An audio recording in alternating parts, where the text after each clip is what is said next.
Hello, and welcome back to another episode of Critical Reactions with your host, Bryan.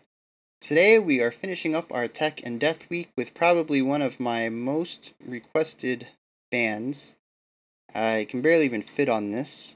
It is Beyond Creation.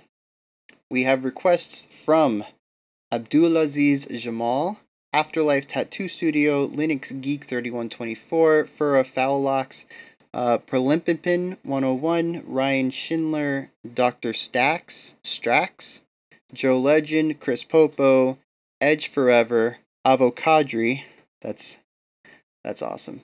Dufret, Dr. Sax again. I guess all right, you got listed twice, Dr. Strax. Martin Jacob and Classical Masterpiece. So yeah. And pretty much there were two major requests here. We have Earthborn Evolution and Omnipresent Perception. And I don't remember how I picked it, but we're ending up on Omnipresent Perception. If I return to them, we'll definitely check out Earthborn Evolution when I return to these guys. But let's see this one for a first time listen. And get that adjusted. Here we go.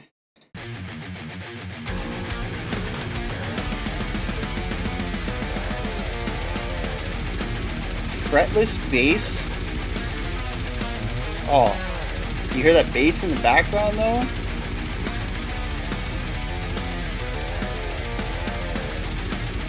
Those nice slides.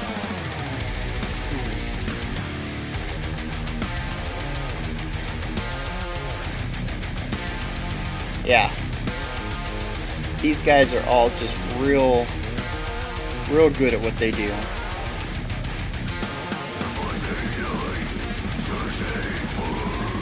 Blast beats while the sound of the bass kicks.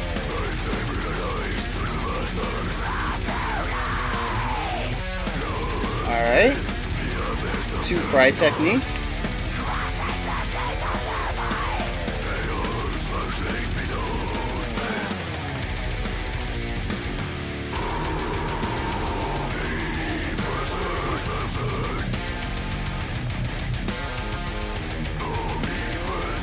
I'm feeling both like 3 and 4 pulse things going on here. You could count it either way. The drums are definitely getting a 4 pulse from, but the lots of triplet stuff going on in the strings.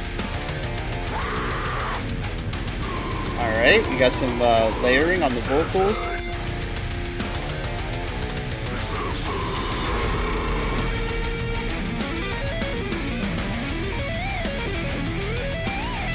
Interesting scale progression, or scale choice.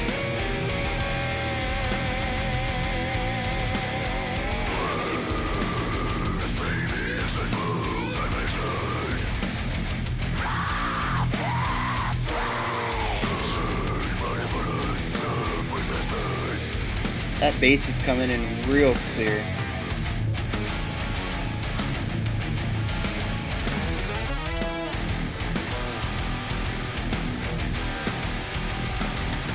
Alright, a little bit of a time shift there, or at least a time feel shift. Real clean fill.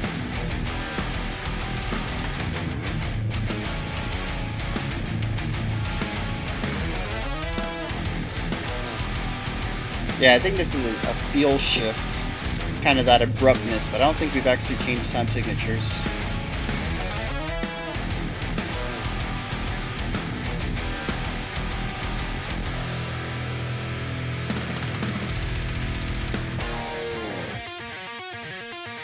Where's this energy going?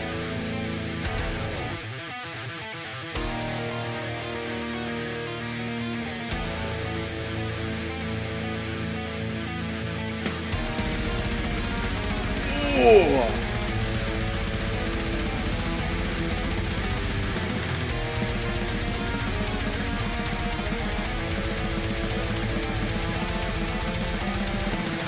And you can't forget about the tremolo picking going on. They're not showcasing it, but you can hear it. It's just The raw chops being shown here on the speed level is just phenomenal.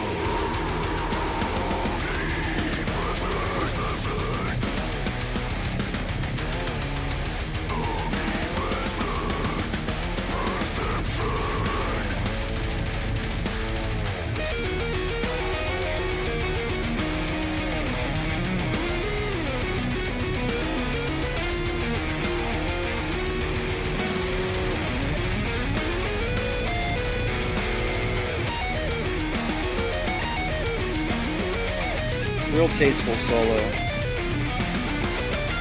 Lots of sweeps to get those clean arpeggiations in there.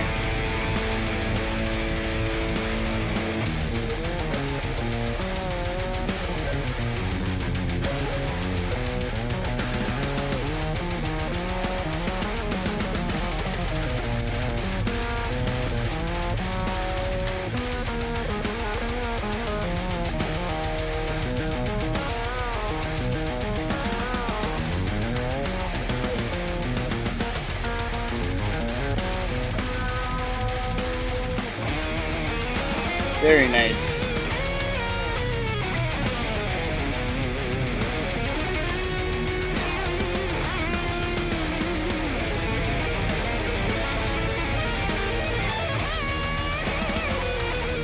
Interesting bar there.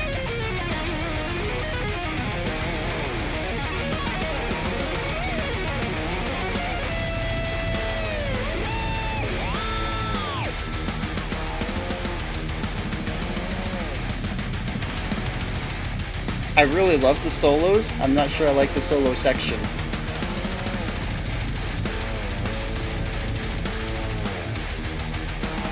I kind of feel like a lot of this part has messed with the pacing of the track a little bit.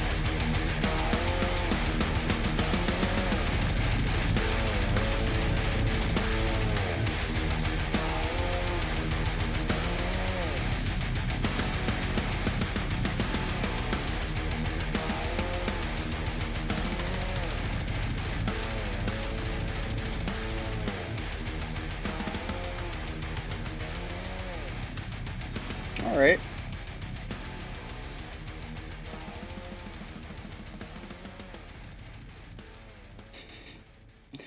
Last thing you hear as it fades out is those blast beats and double bass. Holy cow. Alright, so I loved a lot about that. I'm sure pretty much everybody who's recommended that already knew that I was going to say that. There's a lot of really good stuff in there, especially just on the raw technical level of it. They're all virtuosos at their instrument. And drummers just got these really clean fills that cover the entire kit. He's got the speed and the chops for the blast, the gravity blast, the double basses.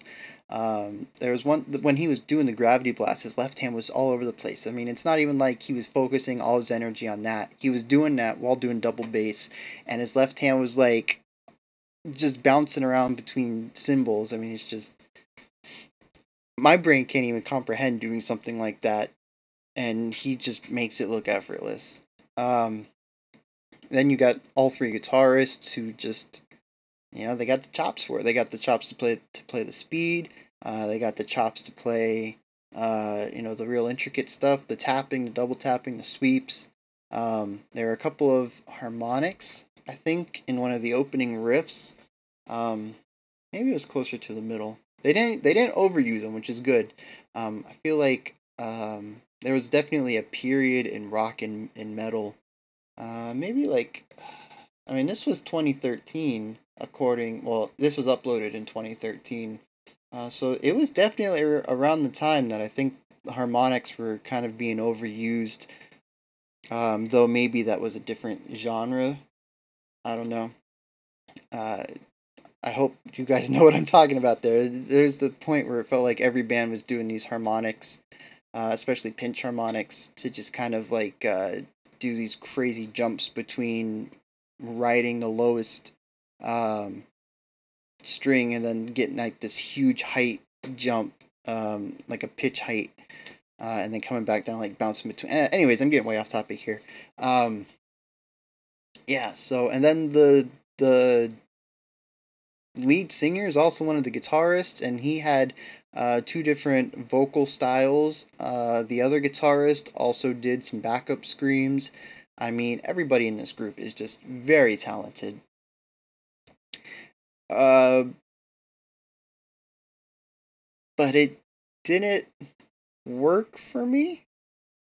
I feel like this is Thank You Scientist all over again, where all of the individual parts are there. Everything that I usually enjoy in music is present. On paper, this is something that I should just completely fall in love with, and I would feel the need, the drive to continue checking them out on my own time, and that's not happening here. I definitely respect and appreciate their musicianship, their ability to pull this together, um, not only just in playing it, but also in writing it.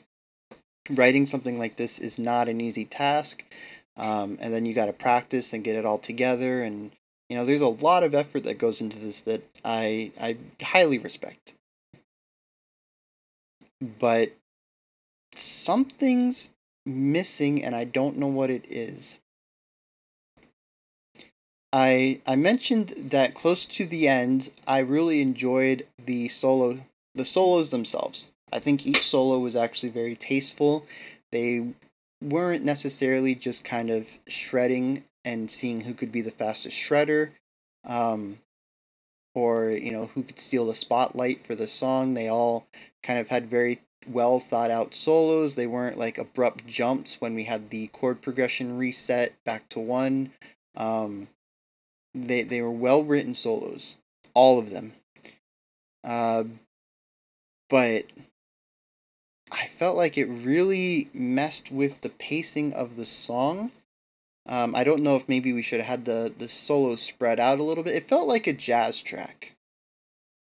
I don't know if anyone's seen a live jazz show, and I'm not talking like a swing band or a big band who's there to kind of provide background music to an event or something. I'm talking about, actually sitting down to see a jazz band. They are the main event of that venue, of that evening, and you basically have a 3 or 4 minute song that has like a verse chorus thing going on, except where metal has a bridge, jazz has the solo section. And you kind of count out how many solos you want to do. You figure you uh got an 8-person band, you want 3 solos done, you give each person 8 to 16. Well, eight's a little low. You give each person like 16 bars. Sometimes more, sometimes you give them 32, and you can kind of go on the fly. You can kind of, give a nod to the percussionist, kind of say, the rhythm section, say, I want another 16 or something. I got something up my sleeve. And bands are usually pretty tight about it, and you can kind of improvise that way as well. But you have these really well thought out songs compositionally, where you have this solid 3 minutes of music that is, um, written and designed to work well together and to tell a story. And then you typically have another 3 to 4 minutes on top of that of the improvisation of the solos. And that's where your soloist will take turns and, play whatever is on the top of their head. And good soloists will weave their solo into the fabric of the song.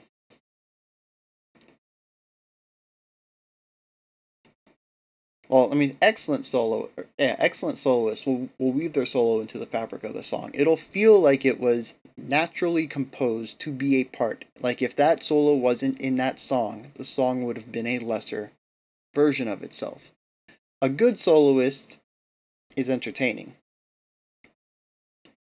And I don't mean that to take a jab at any soloists or anything like that, but I think the best soloists are the ones who can weave their solo into the story of the song, and instead of feeling like, as I said, you have the song and then the solo section, and it just kind of makes the song longer, kind of delays the end.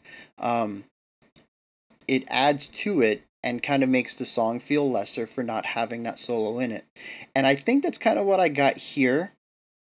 I really enjoyed their solos on the basis of their solo. Just looking at it in a vacuum, their solos were tasteful. They were, they had good flow to them. They did a good job of kind of bringing in the emotion of the song and the energy of the song and kind of creating a good flow, not just tearing it up all the time, but kind of having this balance between shred and melodic ideas. But when you bring them all together, it feels like a jazz track with 3 solos in it. The rest of the song feels pretty cohesive, and I'd wager to say that if we cut the solos out and maybe did a little bit of work to kind of bring the ending into what would be the end of the bridge, maybe rework a bridge to kind of give the song that kind of pacing that it needs to have that middle section. I think I would enjoy it more because of the cohesion in the composition. Again, I don't want this to be a jab at Beyond Creation. I think they did a fantastic job with this track. The solos, like I said, were very tasteful. They were very well executed.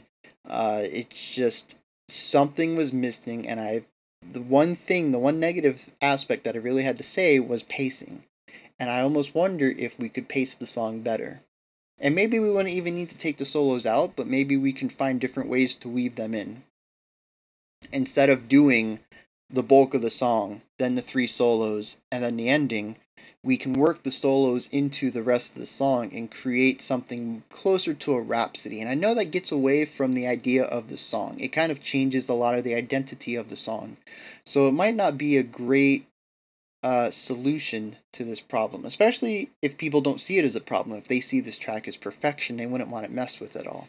This is just kind of me spitballing ways that I would enjoy the song a little more. And again, I really want to reiterate this because I have had some really inflammatory comment sections just by saying anything negative. And I don't want this. This is not me bashing Beyond Creation. This is not me saying that their composition was bad. This is not me saying that I didn't enjoy it. But it didn't hook me. And I think part of the reason is the pacing.